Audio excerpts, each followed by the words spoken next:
Hello student, स्वागत है आप सभी के हमारे चैनल एनसीईआरटी मैथ वाला पर। जैसा कि स्टूडेंट आप देख रहे हैं, हमारे पास है त्रैमासिक परीक्षा 2024-25 कक्षा 10वीं विषय गणित का पेपर। और आशा है आप सबका पेपर अच्छा रहा होगा, क्योंकि अपन ने जो पढ़ाई की है वही क्वेश्चन आए हैं। ठीक है, एक भी क्वेश्चन कहीं से बाहर से नहीं गया। तो सबसे पहले तो आप सभी विद्यार्थियों के लिए बहुत बहुत बधाई। और चलिए हम फटाफट इस जो पेपर हुआ है इसका एनालिसिस कर लेते हैं कि कितने आपके विकल्प सही रहे या फिर कितना सरल आया और कितने क्वेश्चन आपसे बने होंगे। चलिए तो स्टार्ट करते हैं समय को देखते हुए। तो देखिए, सबसे पहले आपने पढ़ लिया कि ये निर्देश दिए थे हमें। पहला प्रश्न कह रहा था स्टूडेंट आपका कि सही विकल्प चुनिए। 14 और 16 का SCF निकालना था आपको। क्या निकालना था स्टूडेंट? इसका SCF। MP बोर्ड का ये पेपर है, त्रैमासिक का डियर। तो यूट्यूब पे जो दिए रहते हैं कि फलाना ढिकाना ये पेपर मिल गया, सच्ची क्या मिल गया, वो कुछ नहीं होता है डियर। ठीक है, तो हमको क्या निकालना था यहाँ पे? 14 और 16 का SCF। तो 14 और 16 का SCF डियर। तो क्या होता है 14-16 का? इसको हम लिख सकते हैं, SCF का मतलब होता है जो दोनों में कॉमन हो। तो इसको हम लिख सकते हैं 2 सत्ते 14 और इसको लिख सकते हैं 2 अट्ठे 16। तो देखिए स्टूडेंट, इसमें ओनली दो उभयनिष्ठ है, तो इसका SCF क्या होगा? आपका 2 होगा बच्चों। तो इसका ऑप्शन नंबर सा सही रहेगा। दूसरे में पूछा गया स्टूडेंट, यदि द्विघात बहुपद के शून्यकों का गुणनफल हो, तो गुणनफल आपने पढ़ा था क्या होता था? अल्फा इंटू बीटा बराबर क्या हो जाएगा डियर? C/A। अगला देखिए, ये शर्तें हैं जो कि मैंने आप लोगों से कहा भी था कि इन 3 शर्तों में से एक शर्त आपकी बिल्कुल 100% आएगी। तो देखिए, ये लिखा है A1/A2 बराबर B1/B2 बराबर C1/C2। तो रैखिक समीकरण इतने का एक क्या होगा? ये देखिए, बराबर बराबर यानी अनंततः अनेक हल होंगे। ऑप्शन नंबर C राइट हो जाएगा। क्वेश्चन नंबर 4 पे चलते हैं। कह रहा है द्विघात समीकरण 2x वर्ग धन 7x धन 6 बराबर 0 है, तो विविधकर का मान। तो हमें डियर क्या निकालना था? इसमें हमको निकालना था विविधकर। तो विविधकर आपको पता है कैसे निकालते हैं? विविधकर का सूत्र था हमारे पास D बराबर B वर्ग ऋण 4AC। तो इसका हमको विविधकर चाहिए था डियर। क्या था? आप देख रहे हैं A का मान 2 है, B का मान 7 है, तो 7 का स्क्वायर माइनस 4, और A का मान 2 है और C का मान क्या है बच्चों? 6 है। हल करेंगे 7×7 49 ऋण 4 दूनी 8 8 6 48। तो ये जो 49 में से 48 गया 1, यानी D का मान क्या आया है बच्चों? हमारे पास 1, यानी क्या आया है? D बड़ा है 0 से। अगर D बड़ा 0 होता था, अच्छा इसमें आंसर बस चाहिए था हमें, तो क्या आ जाएगा हमारा? ऑप्शन नंबर C इसका करेक्ट आंसर होगा। चलिए स्टूडेंट, अगला क्वेश्चन था आपका। कह रहा है इसका AP का 20वां पद। कौन सा पद चाहिए था हमें? 20वां पद। तो 20वां क्या होता है डियर? 20वां मतलब A धन 19D। आपने पढ़ा होगा A धन 19D। तो A का मान है इसमें बच्चों 2 धन 19 और D का इसमें डिफरेंस देखिए कितने का है? 3 का। तो 19 3, तो क्या हो जाएगा? 19 दूनी 38 19 3 57, 2 धन 57 बराबर 59।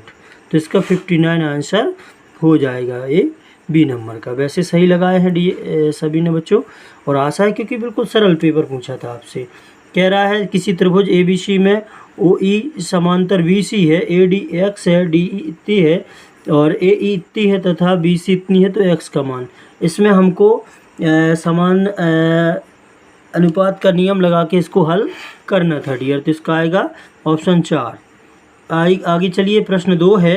कह रहा है रिक्त स्थान करिए प्रत्येक भाज्य संख्या को। भाज्य का मतलब क्या होता है डियर? जिसमें क्या हो? गुणनखंड तोड़ सके, जैसे कि 8 10 12, ये भाज्य कहलाती हैं। ठीक है, तो प्रत्येक भाज्य संख्या, तो डियर हमारा दूसरे का था प्रत्येक भाज्य संख्या को अभाज्य।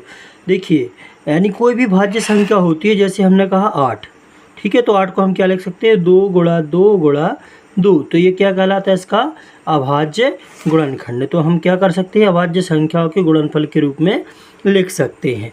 द्विघात बहुपद में ax वर्ग धन bx धन c शून्यकों का योगफल। शून्यकों का योगफल क्या पढ़ा था डियर हमने? शून्यकों का योगफल अल्फा धन बीटा बराबर माइनस का b अपॉन ए। क्या हो जाएगा डियर इसमें? माइनस का b अपॉन ए। बिल्कुल करेक्ट आंसर।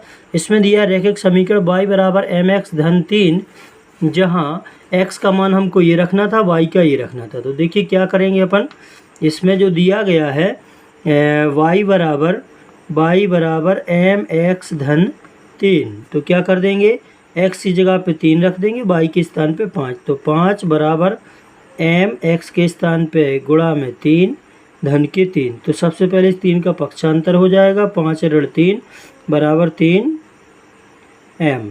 5 में से 3 जाएंगे 2 और बराबर 3 m। तो ये 3 चला जाएगा बटा में, तो m बराबर हो जाएगा डियर 2/3। ठीक है, तो इसका आंसर क्या आ जाएगा बच्चों हमारा? 2/3 m का मान। ओके, आगे चलिए, आगे चलते हैं डियर। फोर्थ क्वेश्चन में हमसे पूछा था विभेद कर d, तो यहाँ पे सीधा सीधा विभेद कर का सूत्र लिखना था, जो कि क्या होता है, b वर्ग ऋण 4ac। समांतर श्रेणी 2 6, इसमें सार्वंतर d निकालना है। क्या निकालना हमें? d। तो आपको पता है कि a2 माइनस a1 होता है, जैसे कि 6 ऋण 2 बराबर कितना आएगा? 4। ठीक है डियर, तो इसका सार्वंतर हो जाएगा 4। सभी वर्ग, देखिए मैंने बिल्कुल बोला था एक विकल्प इसमें से बिल्कुल 100% आएगा, खाली स्थान वाला। सभी वर्ग क्या होते हैं? समरूप। सभी वर्ग समरूप यानी रूप में समान दिखते हैं डियर। कोई वर्ग ऐसा हो जाएगा, एक बड़ा हो जाएगा, एक छोटा, लेकिन रूप में ये क्या दिखेंगे? चूँकि वर्ग क्या होता है, जिसकी प्रत्येक भुजा बराबर होती है, चाहे छोटा हो चाहे बड़ा। आइए हम करते हैं 26 और 91 का HCF। तो 26 में देखिए 13 दूनी 26, क्या लिख सकते हैं हम? 13 दूनी 26 और 13 7 91, यानी इसका आएगा 13। ठीक है डियर, मिलाते चलिए आप भी। इसका ये क्या है? 2 की घात है, मतलब द्विघात बहुपद है। ठीक है, फिर आगे चलिएगा, तो इसका हो जाएगा कि मूल पता करने हमें। x वर्ग ऋण x ऋण 6 बराबर 0 के मूल। तो 3 दूनी 6, यानी कि एक ऋण का आएगा, एक धन का। सभी वृत्त क्या होते हैं डियर? देखिए दूसरा आ गया, तो सभी वृत्त होते हैं समरूप। ओके, हाँ गुड। समरूपता की कसौटी, देखिए इसमें शायद समरूपता की शर्त होती थी कसौटी, मतलब थोड़ा सा मिसप्रिंट है, चल जाएगा। इसमें AP का प्रथम पद क्या है? 1। ओके, चलिए अगला क्वेश्चन है। देखिए सत्य सत्य बताना, तो करड़ी 5। जितने भी करड़ी के अंदर संख्या होती थी वो सभी क्या कहलाती थी डियर? अभाज्य। ये सारे क्वेश्चन बिल्कुल पूरे टेस्ट वाले क्वेश्चन आए हैं डियर। अगर आपको यकीन नहीं होता है तो हमारे जो टेस्ट हुआ था उसको आप देख सकते हैं। रैखिक बहुपद की घात यानी क्या होती है? 1, यानी इसको कहते हैं हम एक घात वाले बहुपद को रैखिक समीकरण। तो ये भी सत्य है। पहला ये कह रहा परिमेय है, ये गलत था, ये अपरिमेय है। करड़ी 5 क्या है? अपरिमेय। तो ये क्या हो जाएगा? असत्य। यदि रैखिक समीकरण युग्म का कोई हल नहीं होता तो निकाय संगत होते हैं। देखिए कोई हल कब नहीं होता है? जब रेखाएं परस्पर समांतर होती हैं। तो क्या इसमें कभी ये संग में हो पाएंगी क्या रेखाएं? कभी साथ में नहीं मिलेंगी। ठीक है, तो इसमें जो बोला गया था कि कोई हल नहीं होता है, तो हल नहीं होता है तो ये संगत नहीं होंगी, ये असंगत है, कभी मिलेंगी नहीं, तो ये असत्य हो जाएगा डियर। क्या हो जाएगा? असत्य। चलो बढ़िया, ठीक है। अगला चौथा है, देखिए वीडियो यूजफुल लग रहा है तो आप वीडियो को लाइक कर दीजिए।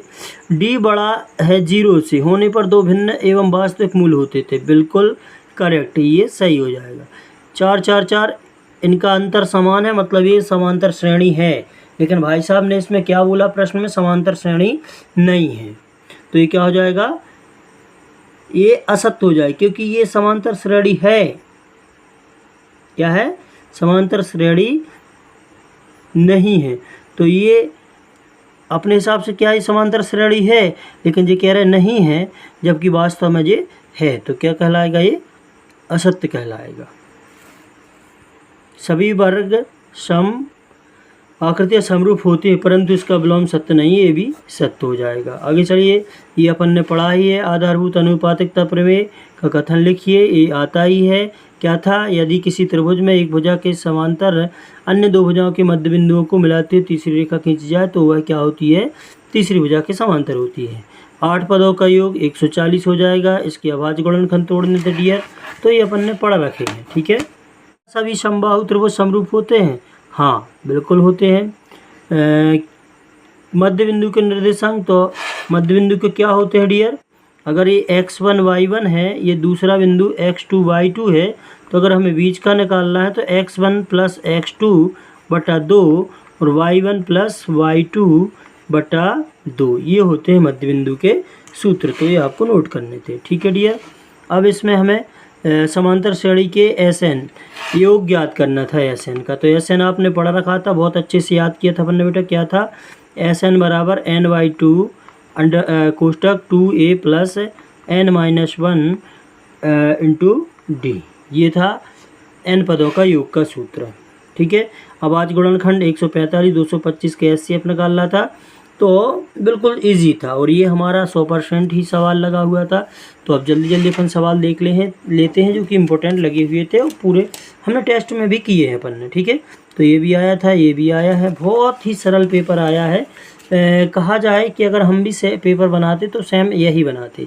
सिद्ध कीजिए कि ये आना ही था। ये वार्षिक के लिए भी इम्पोर्टेंट है डियर, इस साल का इम्पोर्टेंट क्वेश्चन है ये, तो इसको आप कर लीजिएगा। और ठीक है, ये हो गया। इसमें बहुपद बनाना था, ये भी हमने इम्पोर्टेंट लगवाया था, ओके।